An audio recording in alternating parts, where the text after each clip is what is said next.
एक गांव में दो मित्र नकुल और सोहन रहते थे।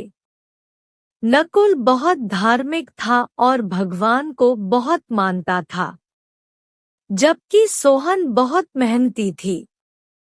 एक बार दोनों ने मिलकर 1 बीघा जमीन खरीदी, जिससे वह बहुत फसल उगाकर अपना घर बनाना चाहते थे। सोहन तो खेत में बहुत मेहनत करता, लेकिन नकुल कुछ काम नहीं करता बल्कि मंदिर में जाकर भगवान से अच्छी फसल के लिए प्रार्थना करता था। इसी तरह समय बीतता गया। कुछ समय बाद खेत की फसल पककर तैयार हो गई, जिसको दोनों ने बाजार ले जाकर बेच दिया और उनको अच्छा पैसा मिला। घर आकर सोहन ने नकुल को कहा कि इस धन का ज्यादा हिस्सा मुझे मिलेगा, क्योंकि मैंने खेत में ज्यादा मेहनत की है। यह बात सुनकर नकुल बोला, नहीं, धन का तुमसे ज्यादा हिस्सा मुझे मिलना चाहिए, क्योंकि मैंने भगवान से इसकी प्रार्थना की, तभी हमको अच्छी फसल हुई। भगवान के बिना कुछ संभव नहीं है। जब वह दोनों इस बात को आपस में नहीं सुलझा सके तो धन के बंटवारे के लिए दोनों गांव के मुखिया के पास पहुंचे। मुखिया ने दोनों की सारी बात सुनकर उन दोनों को एक एक बोरा चावल का दिया, जिसमें कंकड़ मिले हुए थे।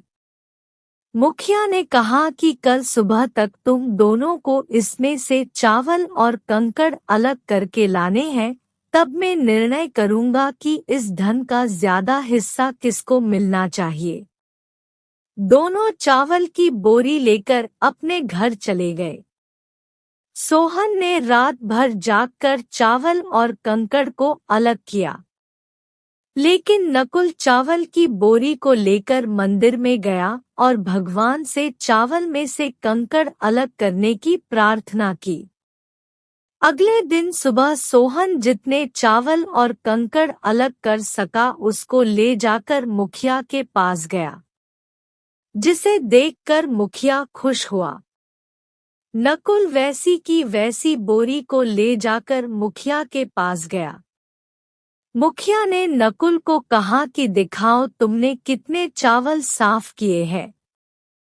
नकुल ने कहा कि मुझे भगवान पर पूरा भरोसा है कि सारे चावल साफ हो गए होंगे।